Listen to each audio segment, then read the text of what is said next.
자, 네 번째 강의입니다. 변압기 용량 산정에 대한 부분이고요. 이 변압기 용량 산정은 실무 설계 시에 굉장히 많이 우리가 접하게 되는 부분이죠. 자, 보겠습니다. 개요 부분에 몇 가지 이야기들을 해놨습니다. 자, 제가 여기 빨간색으로 잘라놨는데, 이 잘라놓은 건 뭐냐면, 이 서술형의 문장을 하나, 둘, 셋, 네 가지로 잘라서 이렇게 이야기하셔도 됩니다. 1번, 2번, 3번, 4번 아니면 이렇게 연속적으로 이어서 서술형으로 작성하셔도 됩니다. 기술사는 그 답안지 형식이 있다라고 말씀드렸죠. 서론, 본론, 결론. 서론에 해당이 되는 게 개요 부분인데 개요 부분을 이렇게 서술형으로 쓰셔도 되고 아니면 잘라서 1번, 2번, 3번, 4번으로 나눠서 쓰셔도 됩니다. 자, 중요한 내용들을 이제 넣어놨습니다. 본론에서 내가 어떤 이야기를 하겠다라는 그 요약된 어떤 그 내용들이 여기 들어가 있다라고 보시면 될 것 같아요. 변압기 용량 산정 시 전력 부하에 대해 충분한 전력 공급이 있어야 하며 이건 뭐 변압기 용량 산정하는데 기본이 되는 거죠. 부하 설비에서 요구하는 그 전력량만큼을 공급해 줘야 됩니다. 최대 수요 전력을 예측하여야 한다. 또한 전력의 공급 중단이 없도록 신뢰성을 확보해야 된다. 그래서 뭐 정전이 일어난다든지 아니면 뭐 전압이 뭐 변동이 된다든지 이런 것들이 전부 다 변압기 용량 산정하고 다 관련이 있습니다.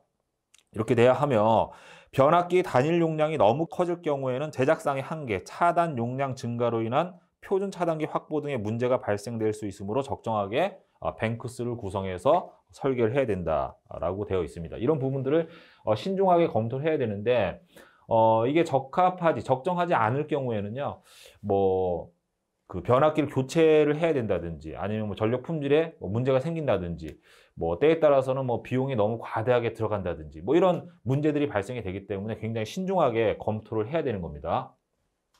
자, 위에 있는 서론에 있는 내용을 요약을 하면 변압기 용량 산정 시 고려 사항에는 크게 5가지 정도를 신중하게 검토를 해야 된다. 첫 번째가 뭐냐? 부하 조사를 해야 되는 거죠. 부하 조사를 할 때는 뭐 표준 부하를 통해서 조사하는 방법이 있고요. 그다음에 실부하를 통해서 조사하는 방법이 있습니다. 뭐 표준 부하라는 건 실제 뭐 예를 들어서 그 전등이 뭐 100개, 무슨 전동기 100마력짜리가 뭐 20개, 50마력짜리가 뭐 30대, 뭐 이렇게 정확하게 어떤 그 데이터를 가지고 산출하는 것이 아니라 단위 면적당 뭐 계략적으로 일반적으로 얼마만큼의 전력이 필요하다. 뭐 이런 것들을 표준화 시켜서 만들어 놓은 부하표입니다. 이런 표준 부하법을 통해서 이제 그 부하량을 산출하는 기법은요. 기본 계획이나 기본 설계 단계에서 하는 방법입니다. 이거는 뭐 기계나 뭐 소방이나 이런 쪽에서 실제 부하의 어떤 사용량이 정확하게 나오지 않은 상태에서 계략적인 어떤 전기 쪽의 용량을 산정하기 위한 기법이고요. 실부하법은 기본 설계가 끝나고 나면 실시 설계 때에는 각 분야에서 뭐 예를 들어 전기 분야에서 전등이 몇 개가 들어갈 것이며 부하의 소비량이 얼마가 될 것이며 이런 것들을 정확하게 산출을 해내고요. 그 다음에 기계나 정보통신이나 소방이나 건축 쪽에서도 사용되어지는 부하의 어떤 그 용량과 수량이 정확하게 나옵니다. 그리고 운전 시간에 대한 데이터도 뭐 이제 얼추 우리가 파악을 할 수가 있는 거죠. 그런 자료를 가지고 실부하를 통해서 부하 조사를 합니다. 자, 이렇게 해서 실제 개통에서 혹은 이제 그 건축물에서 얼마만큼의 전력이 사용되어지는가를 조사합니다. 이걸 가지고 변압기 용량을 산정하는 게 기본이고요. 여기에 수용률하고 부득률이라는 걸 적용해서 적정한 팩터를 고려합니다. 그래서 뭐 그 부하 설비의 합계, 부하 설비 용량의 합계가 뭐 1000kg라고 하면 1000kg를 다 적용하는 게 아니라 여기에 뭐 60%, 70%뭐 이런 것들을 적용하는 개념을 뭐 수용률 혹은 부득률이라고 합니다. 자, 이 부분은 제가 뒤에서 설명을 드릴 거고요. 그 다음에 변압기 용량하고 전압 강하, 전압 변동률하고 밀접한 관계가 있습니다. 이 변압기라는 건 전류를 흘려보내는 어떤 그런 하나의 통로, 뭐 도로와 같은 거라고 보시면 되거든요. 도로가 좁으면 차가 많이 막히지 않습니까? 마찬가지로 변압기 용량이 작으면 이게 전류를 흘려보낼 수 있는 통로가 작아지기 때문에 여기서 전압 강화가 많이 일어납니다. 그래서 그 전류의 양과 뭐 이런 것들을 파악하셔가지고 변압기 용량을 적정하게 산정하셔야 돼요. 우리가 교통량을 산정해서 도로에 이걸 5차로로 갈 건가 아니면 10차로로 갈 건가를 결정하지 않습니까? 그와 마찬가지로 변압기 용량이 전압 변동률, 전압 강하율하고 밀접한 관계가 있기 때문에 이 부분도 계산 수식을 통해서 우리가 충분히 전압 강하와 전압 변동률이 뭐 허용 범위 내로 들어가게끔 계산할 수가 있습니다. 자, 그 다음에 이 변압기 용량은요, 단락전류와 밀접한 관계가 있습니다. 변압기 용량이 커지면 단락전류도 커지고, 변압기 용량이 작아지면 단락전류도 일반적으로 작아집니다. 이거에 따라서 차단기가 차단해야 될 단락전류의 크기가 결정이 되는 거죠. 따라서 차단기와 각종 뭐 CT라든지 뭐 직렬 기기의 열적, 기계적 강도까지 결정이 되니까 변압기 용량에 의해서 여기 나와 있는 뭐 차단기, CT, 그다음에 케이블 뭐 이런 것들의 강도를 결정할 수가 있는 거죠. 용량도 결정할 수가 있는 겁니다. 이 차단 용량이라는 게 방금 말씀드렸던 기계적 강도, 열적 강도를 이야기하는 겁니다. 자, 그다음에 변압기 용량 산정하고 밀접한 관계가 있는 게 주위의 온도하고 발열량입니다. 변압기는요, 온도에 의해서 그 용량이 결정이 된다라고 보시면 될 것 같아요. 그래서 주변이 뭐 좀 덥다든지 아니면 발열이 되는 어떤 기기들이 많다든지 했을 때 변압기에 그 용량에 영향을 미치게 되거든요. 그러면 본래 가지고 있던 용량보다 그 공급할 수 있는 용량이 줄어들게 됩니다. 또 여기에 어떤 냉각 방식을 적정하게 적용하게 되면 자기의 용량보다 더 큰 전력을 공급해 줄 수가 있어요. 예를 들어서 한전의 변압기 같은 경우에 그 용량을 자세히 보시면 두 가지로 표시되어 있는 것들을 자주 볼 겁니다. 한전이라든지 아니면 대용량 변압기 같은 경우에 예를 들어서 변압기 용량이 45, 60 MVA라고 해서 두 가지의 용량이 표기가 되어 있는데, 이건 뭐냐면 이 변압기에 냉각 장치가 설치가 되어 있는데, 냉각 장치를 가동하지 않았을 경우에는 45 MVA까지 공급을 하다가 냉각 장치를 가동하게 되면 용량이 60 MVA로 증가가 된다는 뜻입니다. 그래서 이 발열량을 어떻게 제어해 주느냐에 따라서 용량이 변화가 된다. 주위 온도와 발열량. 자, 그 예를 들어 설명드렸죠. 자, 그 다음에 변압기 뱅크의 구성. 어떻게 뱅크를 구성할 것이냐. 변압기 용량이 커지면요, 여기 말씀드렸던 것처럼 뭐 단락전류 뭐 이런 것들이 커지게 되고, 또 단위기의 어떤 그 하나의 기기의 용량의 제작에 한계가 있기 때문에 적정하게 뱅크 수를 나눠줘야 됩니다. 그 다음에 어떤 그 부하의 특성들이 있거든요. 뭐 전동기라든지 이런 것들은 기동할 때 전압 변동이 생기니까 이런 전압 변동에 의해서 영향을 받는 다른 뭐 사무용 기기라든지 뭐 전등이라든지 이런 것들은 분리를 해주는 게 좋고요. 그 다음에 고조파 같은 것들이 많이 나오는 부하는 또 뱅크 분리를 해서 다른 부하의 고조파의 영향을 받지 않도록끔 구성을 해주는 게 좋습니다. 자, 이 뱅크수를 구성할 때는 여러 가지 요소들을 고려를 해줘야 되고, 이 뱅크를 여러 개로 나눈다라고 했을 때 변압기 뱅크도 늘어나고 변압기 수량도 늘어나고, 그 다음에 그 하부에 있는 뭐 차단기라든지 배전반이라든지 이런 것들도 수량이 늘어나기 때문에 건축적인 어떤 그런 면적, 그 다음에 여기에 들어가는 여러 가지 비용들이 증가가 되기 때문에 이런 부분들까지 종합적으로 고려를 해서 뱅크 수를 결정해 줘야 됩니다. 자, 요게 이제 주요한 사항이고요. 이 사항들을 암기를 해 두시고 요거에 대한 부분을 제가 상세하게 좀 설명드리겠습니다. 자, 부하 조사. 아까 제가 이런 말씀을 드렸을 거예요. 부하 조사에는 표준부하법, 표준부하를 가지고 부하 조사를 하는 게 있고, 그 다음에 실부하법이 있다라고 말씀드렸는데, 여기 나와 있는 표준부하 리스트는요, 기본 설계 단계에서 사용하는 겁니다. 이건 뭐냐면 실제 뭐 그 설계를 하게 되면, 실제 이제 시공하게 되면 뭐 전등이 뭐 40W짜리가 1000개, 뭐 몇 W짜리 32W짜리가 50개, 뭐 이렇게 수량이 나온단 말이에요. 전동기도 몇 대, 뭐 방화샷다 몇 대 이렇게 나옵니다. 나오는데 기본 설계 단계에서는 기본적인 어떤 개념을 가지고 계략적인 어떤 그 설계를 하는 거기 때문에 그런 상세한, 아주 자세한 스펙이나 수량이 잘 안 나옵니다. 그래서 계략적인 어떤 값을 가지고 변압기 용량을 산정하고 변전시를 기획하고 그 다음에 예산을 이제 확정을 짓는 거거든요. 그렇기 때문에 이런 단계에서는 면적당, 단위 면적당 부하량이 얼마가 들어가는가, 이런 그 자료를 가지고 설계를 하게끔 되어 있고요. 대부분이 유사 시설물을 조사해서 구하고 있습니다. 그래서 단위 면적당의 부하량을 조사한 후 이를 적용하며 변압기 용량을 추정하여, 추정이라고 했죠. 추정하여 전력 시스템 계획을 세운다. 그래서 이건 정확하게 산출하는 것이 아니라 추정을 해서 계략적인 어떤 설계라고 할까요? 그래서 기본 설계라는 게 그렇게 하고 있습니다. 설계를 많이 해보신 분들은 아시겠지만 기본 계획, 기본 설계, 그 다음에 실시 설계, 상세 설계로 들어가지 않습니까? 그런 이제 어떤 계획을 세우는데 사용이 되어지고 있다. 그래서 건축물의 종류에 대응한 표준 부하라고 나와 있는데, 이런 어떤 그 표준 부하 리스트 같은 경우에는요, 건축물에도 있지만 예를 들어서 환경관리공단 같은 경우에는 뭐 유사 시설물들이 많잖아요. 뭐 오페스 처리장이라든지 여러 가지 환경 시설물들이 많은데 거기에 따른 표준 부하 리스트가 있어요. 그러면 그걸 가지고 대충 적용하면 얼추 맞습니다. 자, 여기 보시면 공장, 공회당, 사원, 교회, 극장, 영화관, 연회장에서 이런 경우에는 단위 면적당 10VA의 부하가 이제 필요하다라고 되어 있는 거고요. 그 다음 20, 30 이렇게 되어 있습니다. 자, 요건요 외우셔야 돼요. 기술사를 공부하시는 분들이 뭐 이렇게 이제 외워야 되는, 뭐라 그럴까, 그냥 밑도 끝도 없이 외워야 된다, 뭐 이런 것들은 뭔가 어떤 논리적으로 우리가 뭐 이렇게 뭔가를 적용해서 이해하는 내용이 아니지 않습니까? 아, 이렇게 된다라는 건 이해가 가는데 이걸 뭐 수식적으로 풀어서 뭐 증명하는 어떤 내용이 아니고 외워야 되는 내용이죠. 표준 부하에 대한 부분이 문제가 나오면 이 표를 암기하셔서 반드시 써주셔야 돼요. 암기하시고.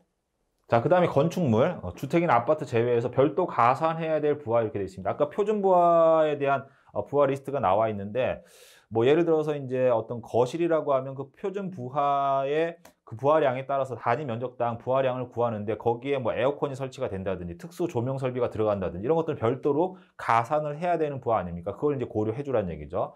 보시면 복도, 계단, 세면장, 창고, 다락 같은 경우에는 5VA 정도 단위 면적당 가산을 해줘야 되고, 강당, 그 다음에 관람석은 이제 10VA 정도를 가산을 해줘야 된다. 자, 그 다음에 표준 부하에 따라 산출한 수치에 가산하여야 할 부하에서 뭐 주택, 아파트는 세대당 500에서 1000, 그 다음에 상점의 진열 창에 대해서는 폭 1m당 300VA, 그 다음에 5개 광고 등 전광 사인, 네온 사인 등에 해당되는 이제 그 부하량 있지 않습니까? VA 수만큼. 뭐, 네온 사인 하에 1000VA가 전력이 소비가 된다라고 하면 그게 5개가 있으면 이제 곱하기 5를 해서 추가를 해주시면 되는 거죠. 그 다음에 극장, 댄스홀 등의 무대 조명, 영화관 등의 특수 전등 부하의 VA 수, 뭐 이런 것들은 당연히 가산을 해줘야 되는 거죠. 자, 얘네들에 대한 부분을 암기를 하시고요. 이 내용을 이 수식에 넣어서 표준 부하량을 구할 수가 있습니다. PA 플러스 QB 플러스 C 이렇게 되어 있고, P는 표의 건축물 바닥 면적, 그 다음에 A는 표준 부하, 아까 우리가 처음에 나왔던 그 표 생각나시죠? 그 다음에 Q는 부분적인 표준 부하의 바닥 면적 해서 아까 우리가 복도라든지 생각나시죠? 거기에 곱하기 5, 곱하기 10을 하면 되는 겁니다. 그 다음에 C는 뭐냐? 가산해야 할 부하. 아까 우리가 네온 사인 뭐 1000VA가 5개가 있으면 곱하기 5를 해서 추가를 해줘야 된다고 설명드렸을 겁니다. 자, 요 수식도 암기를 하셔야 됩니다. 이렇게 해서 기본 설계 단계에서는 뭐 이러한 형태, 딱 이걸 쓰는 건 아니지만 이것과 유사한 형태로 해서 전체적인 부하량을 계산을 해내고 있다라고 생각을 하시면 되겠죠. 여기까지가 표준 부하에 대한, 즉 기본 설계 단계에서 부하량을 계산해서 변압기 용량 산정하는데 어떤 그 자료를 활용하기 위한 부하 산정법이다라고 생각을 하시면 됩니다. 자, 그런데 실시 설계에서는 이제 이렇게 할 수가 없는 거죠. 실시 설계는요, 실제 건축 쪽에서, 그 다음에 소방 쪽에서, 그 다음에 기계 설비 쪽에서, 정보통신 쪽에서 정확한 부하의 리스트가 나옵니다. 뭐 수량도 나오고요, 각 종류별 그 사용 전력량도 나오고요, 그 다음에 운전 시간도 계략적으로 나옵니다. 그럼 이걸 가지고 우리는 정확하게 부하량을 산출을 해낼 수가 있는 거죠.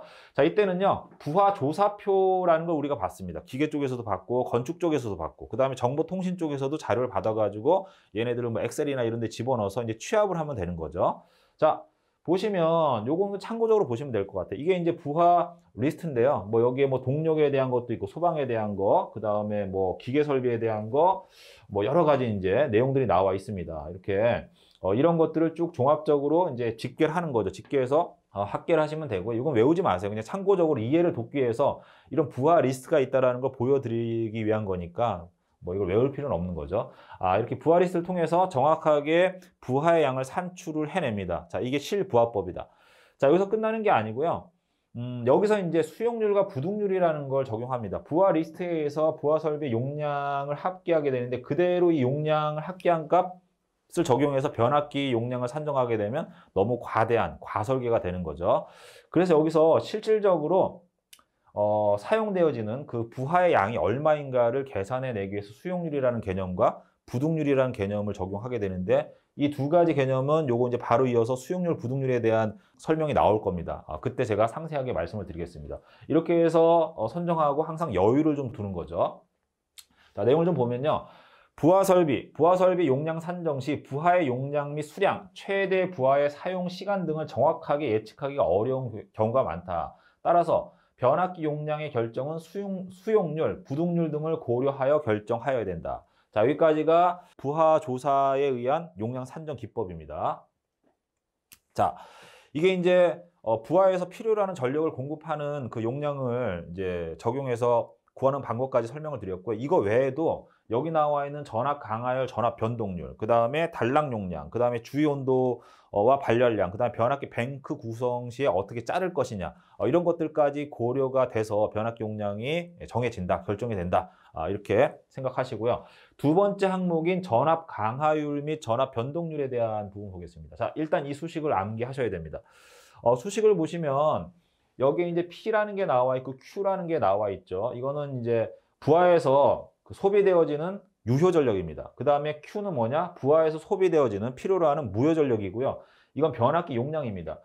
이런 소비 전력과 변압기 용량과 변압기가 갖고 있는 퍼센트 저항과 퍼센트 리액턴스가 서로 상호 영향을 미치면서 전압 변동률이 이제 바뀌게 되는 거죠. 그래서 변압기 용량이 아주 밀접한 관계가 있다. 뭐와? 전압 강하율과 전압 변동률과. 자, 이 수식을 가지고 간단하게 말씀을 드리면요. 이게 변압기 용량인데 변압기 용량이 커진다. 그러면 뭐가 커진 거죠? 분수에서 분모가 커진 거죠. 그러면 얘가 커지게 되면 위에 있는 값이 일정하다고 봤을 때 이 전압 변동률은 어떻게 되는 겁니까? 작아지는 겁니다. 그래서 이 변압기 용량에 의해서 크기에 의해서 전압 변동률이 이게 변화가 된다라고 생각하시면 되겠죠. 제가 초반부에 무슨 말씀드렸냐면 변압기 용량의 크기는 도로의 폭과 비슷하다. 도로의 폭이 작으면 차량의 통행량이 많았을 때 정체가 되는 거죠. 이게 전압가가 많이 생기는 거고요. 도로의 폭을 넓힌다, 즉 변압기 용량을 키운다라고 하면 이제 원활한 그런 어떤 교통량의 흐름에 의해서 속도가 떨어지지가 않는 거죠. 이게 전압 강화가 적어지는 겁니다. 그래서 교통량의 크기를 가지고 변압기의 사이즈를 결정해서 어떤 그런 그 교통 체증을 이제 해소할 수 있는 거죠. 변압기 용량도 마찬가지로 전력의 흐름의 양에 맞춰 가지고 그 사이즈를 적정하게 해서 전압 변동률이나 전압 강화율이 일정 범위 내, 뭐 예를 들어서 1% 이내 혹은 3% 이내, 10% 이내에 들도록끔 설계를 해주면 되는 겁니다. 자, 요 수식 암기하시고요. 이 수식을 암기하셨다라고 하면 이해하시는 건 어렵지 않겠죠. 자, 내용을 보면 전압 강하율 및 전압 변동률은 변압기, 전력 케이블의 임피던스 등에 의해서 영향을 받으며 변압기 용량과 밀접한 관계가 있다. 자, 변압기 용량이 커지면 일반적으로 임피던스가 작아지는 거예요. 케이블 사이즈가 커지면 임피던스가 작아지는 거죠. 변압기 용량이 커지면 임피던스가 작아지는 거고 변압기 용량이 작아지면 임피던스가 커지는 거죠. 제가 말하다 보니까 좀 헷갈렸는데 그렇게 보시면 될 것 같습니다. 자, 그 다음에 여기 나와 있는 퍼센트 저항과 퍼센트 리액턴스는 변압기가 갖고 있는 퍼센트 임피던스를 분해한 거예요. 임피던스라는 건 저항과 리액턴스로 구성이 되어 있지 않습니까? 얘는 퍼센트 저항 플러스 여기에 이제 J가 들어가는 거죠. 퍼센트 X 이렇게 되어 있는데 이 퍼센트 임피던스에 대한 개념은 제가 나중에 별도로 설명드릴 겁니다. 이건 뭐 어려운 내용은 아니니까. 자, 이렇게 해서 전압 강하율과 전압 변동률에 대한 개념은 이 정도로 해서 정리를 일단 해두시고 뭐 아까 말씀드렸던 이제 퍼센트 임피던스라든지 전압 변동률에 대한 부분은 제가 뒤에서 상세하게 말씀을 드릴 거고요. 제 강의를 듣다 보면 이런 얘기들이 한 수십 번 반복이 되기 때문에 처음에 강의 들으신 분들이 여기에 너무 매달리지 마세요. 어차피 뒤에서 수십 번 더 얘기가 나옵니다. 이해가 안 가더라도 일단은 진도를 빨리빨리 빼서 반복해서 여러 번 보는 게 더 중요합니다. 자, 그 다음에 이제 세 번째, 단락 전류와 차단기 및 각종 기기의 차단 용량 이렇게 되어 있습니다. 자, 여기는요, 이 차단 용량, 이 수식을 외우시면 돼요. 고장 계산에 대한 부분은 제가 그 계산 파트에서 상세하게 말씀을 드릴 겁니다. 자, 차단 용량, 차단기의 단락 용량입니다. 그 차단기의 전격에는 여러 가지가 있죠. 전격 전류, 전격 전압, 전격 뭐 차단 용량, 그 다음에 전격 단락 용량, 뭐 여러 가지가 있는데 이 전격 단락 용량은요, 전격 단락 전류하고 똑같은 개념이에요. 단락 용량 PS라는 것은 전격 전압 V에다가 전격 차단 전류를 곱해준 겁니다. 그래서 얘는 동일한 개념이라고 보시면 돼요. 왜냐하면 전격 전류라는 건 변화되는 값이 아니라 예를 들어서 개통의 전격 전압이 뭐 25.8 kV다라고 하면 얘는 전격이기 때문에 변화되는 값이 아니기 때문에 전격 차단 전류가 커지면 전격 차단 용량도 커지기 때문에 이 말을 혼용해서 씁니다. 전격 차단 용량이라고 해서 뭐 P로 표현하는 경우도 있습니다. 뭐 킬로 kVA, 뭐 MVA로 표현할 수도 있고요. 그 다음에 전류의 크기는 카로 표현할 수 있습니다. 동일한 이야기고요. 자, 일단 이 수식을 암기하라고 말씀드렸는데 여기 보시면 전격 차단 용량이라는 것은 단락 용량이라는 것은 변압기의 전격 용량, 이 PN이라는 게 전격 용량입니다. 전격 용량이 커지면 이거에 비례해서 단락 용량도 이거에 비례해서 커지게 돼 있습니다. 변압 용량이 커지면 단락 전류도 커진다. 단락 용량도 커진다. 이 개념이 수식 안에 들어가 있습니다. 자, 이 수식 암기합니다. 여기 보면 좀 말이 헷갈리게 돼 있는데 보시면 퍼센트 임피던스를 일정하게 하고 변압기 용량을 증가시키면 이러한 말이 나와 있습니다. 자, 이게 무슨 말이냐면 변압기가 예를 들어서 1000kVA 용량의 값을 가지고 있습니다. 자, 그런데 변압기가 갖고 있는 퍼센트 임피던스는요, 내가 조정을 할 수가 있습니다. 일반적으로 229에서의 변압기의 퍼센트 임피던스는, 표준 퍼센트 임피던스는 우리가 6%짜리를 사용하고 있거든요. 그런데 이 값을 제조사에다 요청해서 얘를 5%로 만들 수도 있고요. 때로는 7% 이렇게 올릴 수도 있습니다. 자, 변압기 용량은 정해져 있는데 일정한데 이 퍼센트 임피던스를 크게도 할 수 있고 작게도 할 수 있는 거죠. 그 얘기예요. 그게 여기 나와 있는 요 얘기입니다. 자, 그 다음에 퍼센트 임피던스가 일정한데 예를 들어서 퍼센트 임피던스가 6%인데 변압기 용량이 2000kVA짜리인 것도 있고요. 때에 따라서는 500kVA짜리인 것도 있다라는 거죠. 그게 이 얘기입니다. 자, 퍼센트 임피던스가 동일한 상태에서 변압기 용량이 작아지거나 커지게 되면 이거에 비례해서 임피던스가 커지게 되는 거예요. 자, 이 말 한번 보겠습니다. 퍼센트 임피던스를 일정하게 하고 변압기 용량을 증가시키면 임피던스가 작아지는 겁니다. 증가시키면 전압 강화 및 전압 변동률이 감소한다. 감소하고요. 단락 전류는 증대한다. 이렇게 되어 있습니다. 이 단락 전류라는 것도 이제 ohm의 법칙을 그대로 적용하게 되는데 IS는 일반적으로 정상분 임피던스분의 EA라는 값을 가지게 되는 거고요. 얘는 옴 값으로 따졌을 때 뭐 선로가 가지고 있는 정상분 임피던스인데 변압기 용량이 커진다라고 하는 것은요, 통로가 넓어지는 거니까 저항 성분이 작아지는 거 아닙니까? 변압기 용량이 커지게 되면 임피던스가 작아지니까 전류가 잘 흘러요. 그래서 고장 전류가 커지는 겁니다. 자, 그런데 이 저항 성분이 작게 되면 전압 변동률 엡실론 같은 경우 얘는 작아지겠죠. 왜? 도로가 넓어지니까. 그런 개념이에요.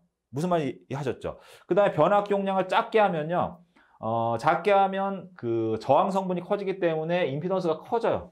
커지니까 단락 전류는 작아지는 거고요. 그 다음에 전압 변동률은 커지게 되는 겁니다. 이런 의미를 갖고 있고, 이 부분은 제가 차후에 계속 말씀을 드릴 겁니다. 헷갈리진 않는데 제가 좀 설명을 약간 헷갈리게 했을 수도 있습니다. 어려운 내용은 아니에요. 그 다음에 변압기 용량을 일정하게 하고, 아까 말씀드렸듯이 변압기 용량이 1000kVA로 정해져 있는데 6%로 퍼센트 임피던스를 만들 수도 있고 5%로 만들 수도 있는데 요거는 6%라고 하는 것은 퍼센트 임피던스의 개념이 어떻게 보면 전압 강화의 개념이거든요. 예를 들어 1000kVA의 전격 전류 IN이라는 전류를 흘렸을 때 6%의 전압 강화가 발생된다는 게 퍼센트 임피던스 6%라는 얘기예요. 그 다음에 전격 전류를 흘렸을 때 5%의 전압 강화가 발생이 됐을 때 이때의 퍼센트 임피던스는 5%가 되는 겁니다. 그러면 전격 전류를 흘렸을 때 전압 강화가 7%가 발생이 됐을 때는 얘의 퍼센트 임피던스는 얼마예요? 7%가 되는 겁니다. 이런 개념이에요. 변압기 용량을 일정하게 하고 퍼센트 임피던스를 변화시키면 이에 비례해서 전압 강화와 전압 변동률이 증가한다. 그래서 퍼센트 임피던스가 커지면 전압 강화도 커지는 거고 퍼센트 임피던스가 작아지면 전압 강화도 작아지는 겁니다. 그런데 단락 전류는 반대죠. 왜? 임피던스가 커지게 되면 단락 전류는 줄어드는 거고 임피던스가 작아지게 되면 단락 전류는 커지는 거예요. 이런 개념이 있는 겁니다. 자, 요거 이해하셔야 되고요. 어렵지 않으니까 잘 한번 생각해 보시고 요게 만약에 이해가 안 가신다라고 하면 지금 퍼센트 임피던스가 뭔지를 잘 모르시는 거예요, 이게. 요 퍼센트 임피던스는 제가 뒤에서 고장 계산할 때 말씀을 드릴 거고요. 여기서 이거 가지고 설명드리면 강의 시간이 굉장히 늘어져요. 그런데 이 전체적인 내용하고는 크게 연관성이 많지가 않거든요. 그래서 이건 뒤에서 말씀을 드릴 거니까 모르신다라고 하면 그냥 넘어가세요. 뒤에서 설명을 드릴 거고요. 기술사 강의는 한 번 들어서 끝나는 게 아닙니다. 3번, 4번, 5번 때에 따라서 20번, 30번, 100번도 들으셔야 되니까 처음부터 이해하시려고 하시면 안 돼요. 어디에 뭐가 있고 내가 아는 게 뭐고 모르는 게 뭐고 어디서 어떻게 보완을 해야 된다. 이런 감을 잡으시면 돼요. 그러면 두 번째, 세 번째 들으실 때 모르는 부분들을 점검했던 부분들을 이건 뒤에서 이 내용이 나오니까 그걸 다시 보고서 찾아낼 수가 있는 겁니다. 자, 어쨌든 변압기 용량과 뭐와 연관이 있다? 단락전류와 연관이 있다. 단락전류의 크기. 이 단락전류의 크기가 커지거나 작아지게 되면 거기 후단에 있는 차단기, 그 다음에 각종 기기인데 이 각종 기기에는 CT, 그 다음에 케이블, 그 다음에 변압기의 열적 기계적 강도까지도 포함이 되어 있는 겁니다. 이런 것들의 강도 결정에 차단 용량에 영향을 미치고 있다. 뭐가? 변압기의 용량이, 크기가. 자, 세 번째 항목은 이렇게 요 정도로 해서 이제 마무리를 좀 하겠습니다. 자, 그 다음에 네 번째 보겠습니다. 자, 네 번째 항목 보겠습니다. 주위 온도와 발열량에 대한 부분이죠. 변압기는요, 이 온도에 굉장히 많은 영향을 받습니다. 온도가 높은 상태에서 운전하게 되면 변압기 수명이 굉장히 많이 단축이 되거든요. 대부분의 전기 기기들이 열적으로 영향을 많이 받습니다. 케이블 같은 경우에도 뭐 허용 온도보다 높은 온도의 상태에서 운전하게 되면 수명이 굉장히 짧아지게 됩니다. 열화가 일어나면서 그렇기 때문에 온도가 주변 온도가 이제 얼만큼 되느냐에 따라서 변압기에서 공급할 수 있는 전력 자체가 차이가 발생이 되는 거죠. 뭐 단순한 얘기고요. 이 부분은 제가 아마 변압기 파트를 강의하면서 굉장히 상세하게 말씀을 드릴 거예요. 뭐 어려운 내용은 아니니까 제가 지금 말씀드리는 부분에 대해서 헷갈리거나 이러시지 않겠죠? 네. 자, 보시면 변압기 용량은 온도와 밀접한 관계가 있으며 변압기의 발열량, 주위의 온도, 냉각 방식 등을 고려하여 변압기 용량을 산정하여야 된다. 이것과 관련해서 기출 문제가 나온 게 있습니다. 요건 제가 문제 해설 때 좀 설명을 그 문제의 내용을 가지고 해설 내용을 가지고 좀 제가 상세히 말씀을 드리고요.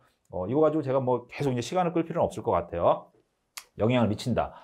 자, 그 다음에 변압기 뱅크 구성 중요합니다.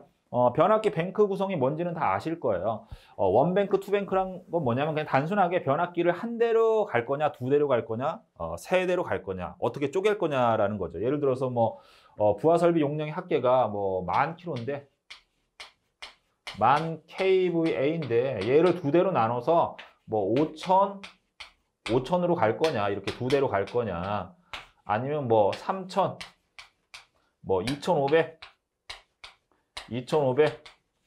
그 다음에 뭐 2,000 이렇게 네 대로 나눌 거냐, 현장 여건에 따라서 이제 어떻게 분할을 할 거냐라는 이야기거든요. 자, 이때는 상당히 많은 부분을 좀 생각해야 됩니다. 이런 것들이 뭐 어떤 신뢰성이라든지 경제성이라든지 유지 관리성이라든지 그 다음에 단락전류의 크기라든지 전압 변동량이라든지 여러 가지 요소들하고 밀접한 상호작용을 하면서 영향을 미치기 때문에 이 부분에 대해서는 굉장히 고민을 좀 많이 하셔야 되고, 결국은 이런 모든 것들이 이제 돈하고 연관이 있는 거죠. 이 코스트가 얼마나 들어가느냐에 대한 부분인데, 변압기 뱅크를 분리하면 분리할수록 돈이 많이 들어갑니다. 그래서 이 부분은 우리가 신중하게 검토를 해야 되는데, 이 검토하는 내용에 대해서는 제가 이제 바로 이어서 말씀을 드릴 겁니다. 자, 보시면 변압기의 부하 종류별 전등, 전열, 그 다음에 동력 부하 이런 것들은 일반적으로 이제 분리를 해주는데, 소규모의 시스템에서는 그냥 하나의 변압기로 가는 경우도 있어요. 하지만 규모가 커지면 이런 부분들은 분리해서 신뢰성을 확보할 수 있도록 해줍니다. 자, 그 다음에 계절성 부하, 고조파 발생 부하 등을 고려해서 적정한 용량으로 변압기 뱅크를 구성해야 된다. 이 적정한 용량으로 변압기 뱅크를 구성해준다라는 게 굉장히 중요한 거죠. 자, 기술사를 공부하시는 분들이, 특히 이제 건축 전기를 하시는 분들이 많이 범하는 누가 뭐냐면, 이렇게 세팅을 해놓고 그냥 암기해서 쓰신단 말이에요. 자, 요 정도까지 해서 지금 방금 설명드린 내용까지 해서 답안지를 작성하시게 되면 55점대 이상까지는 무난하게 올라가실 거예요. 그런데 57점, 58점 혹은 59점에서 여기서 계속 왔다 갔다 하면서 점수가 안 올라가요. 몇 년 동안? 3년, 4년? 5년 동안. 그러다가 포기하시는 분이 있고 그다음에 중간에 뭔가 깨우쳐서 거기서 그 고비를 넘어가시는 분이 있어요. 자, 그게 왜 그러냐면 이렇게 그냥 두리뭉실한 어떤 그 답변을 쓰기 때문에 문제가 되는 거거든요. 제가 두리뭉실한 답변을 쓰는 게 안 좋다라는 뉘앙스로 말씀드렸는데 그렇다고 해서 이걸 뭐 이론적으로 깊이 있게 파고 논문이나 뭐 이런 어떤 아주 그 어려운 내용들을 뭐 공부하셔 가지고 여기다 대입을 하시려는 게 아니라 이런 부분들은요. 현장 실무와 관련이 있는 내용이잖아요. 현장 실무. 현장의 경험과 관련된 내용인데 이 부분을 이렇게 두리뭉실하게 쓰게 되면 점수가 안 나온다는 얘기예요. 그래서 이런 부분들은 제가 항상 강조하는 말씀이지만 드리는 말씀이지만 전문 기술 서적을 이용하면 좋다라고 말씀을 드렸을 거예요. 전문 기술 서적. 그래서 제가 김정철 기술사님하고 이성우 기술사님 책을 많이 활용하고 있고요. 그 다음에 제가 쓴 어떤 해설서에는 이제 각종 자료들을 데이터를 조사해서 거기다가 그 내용들을 좀 발제해서 인용을 좀 하고 있습니다.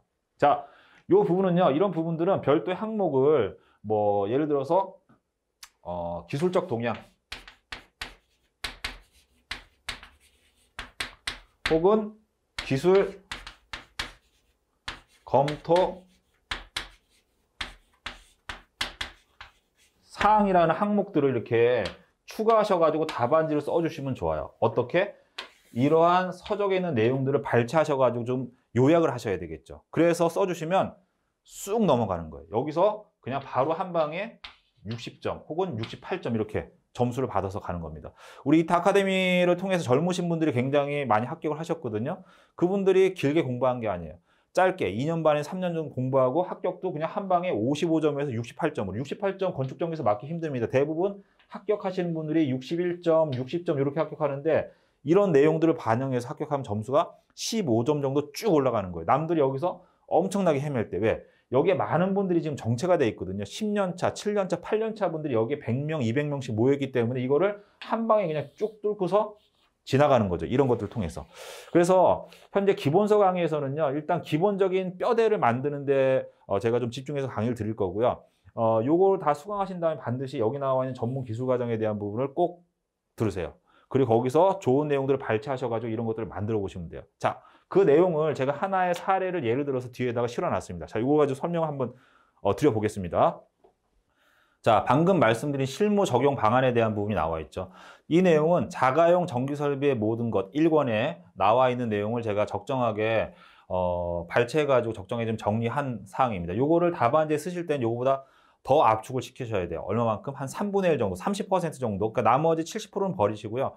여기서 진짜 핵심이 되는 사항만 쭉 뽑아가지고 답안지에 옮겨 넣으시면 한 반 페이지, 한 페이지까지는 안 갈 겁니다. 이런 부분들이 기술적 동향이라든지 기술 검토 사항 혹은 현장 뭐 적용 사례 뭐 이런 내용으로 해서 제목으로 해서 답안지 안에다가 삽입을 하시면 굉장히 좋은 평가를 받으실 수 있을 거예요. 자, 여기 보시면 김정철 고문님께서 이런 말씀을 하셨습니다. 먼저 고려해야 할 사항은 변압기 2차 측에 설치할 주 전류 통전 회로를 구성할 기기들의 표준품이다. 우리가 뱅크를 분리하거나 분리하지 않거나 표준품에 의해서 우리가 구입할 수 있는, 쉽게 구입할 수 있는 이런 사양들이 있어야 되는데 그런 게 없다라고 하면요. 뭐 그거를 주문 제작해서 만들 수도 있지만 그 사용되어지는 기기들이 영원히 쓸 수 있는 게 아니지 않습니까? 어떤 수명이 있는 거고 쓰다 보면 고장이 날 수도 있는데 이때 교체를 하려면 굉장히 번거롭고 많은 비용이 들어간다는 얘기예요. 그래서 이런 부분들을 신중하게 검토를 해서 뱅크 분리하는 게 좋다.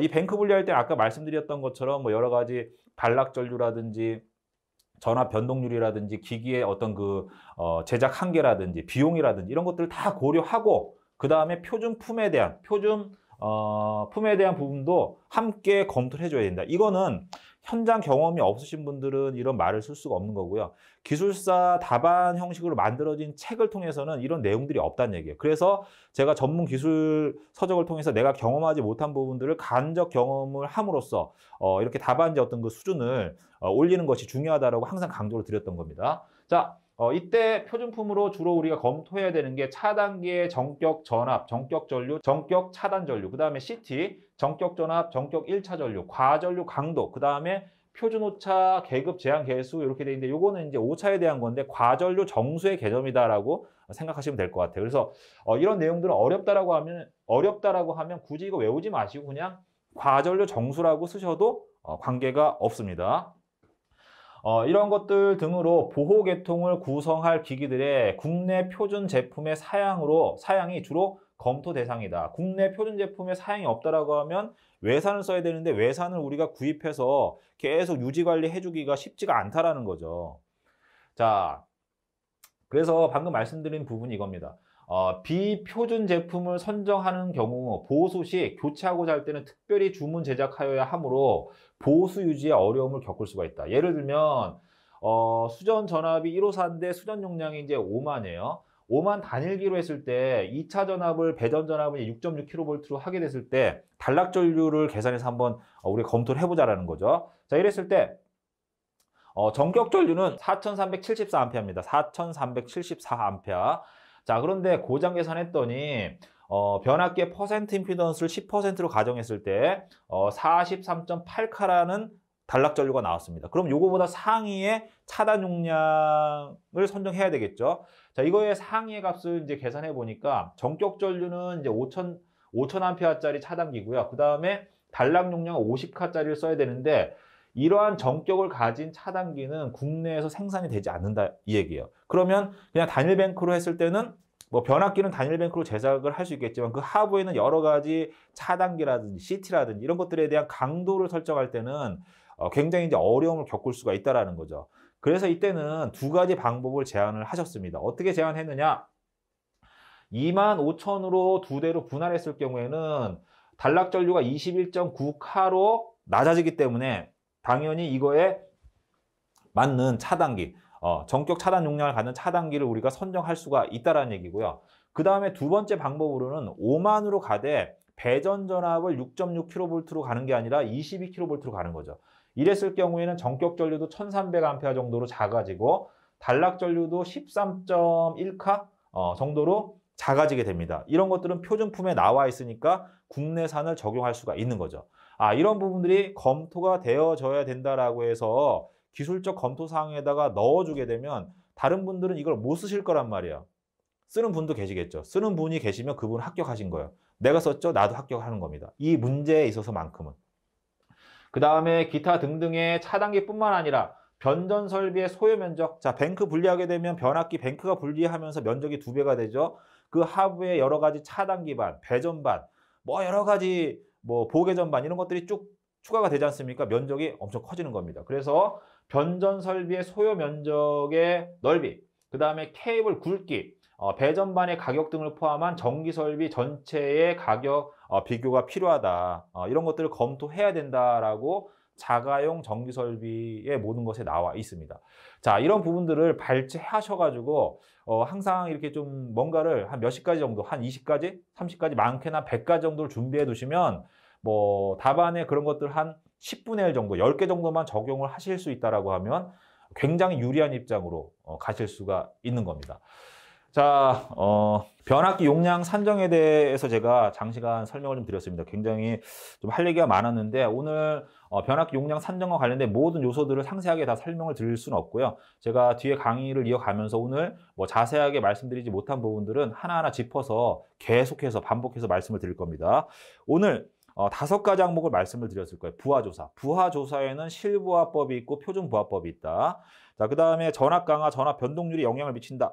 그 다음에 단락 전류 크기, 그 다음에 주요 온도와 발열량, 변압기 뱅크 구성 등이 변압기 용량에 영향을 미치고 밀접한 관계가 있다라고 말씀드렸을 겁니다. 이 안에 있는 세부적인 내용이 뭐가 있는지를 기억을 해 두시고요. 처음 강의를 들으시는 분들이라고 하면 거기에 너무 모르는 내용에 거기에 너무 매달리지 마시고 뒤에서 제가 또 상세하게 말씀드릴 거고 그 상세하게 말씀드린 내용이 수십 번 더 반복이 될 거라고 했습니다. 모른다고 해서 너무 여기서 지체하지 마시고 빨리빨리 넘어가시고 반복해서 수강을 하실 것을 권장합니다.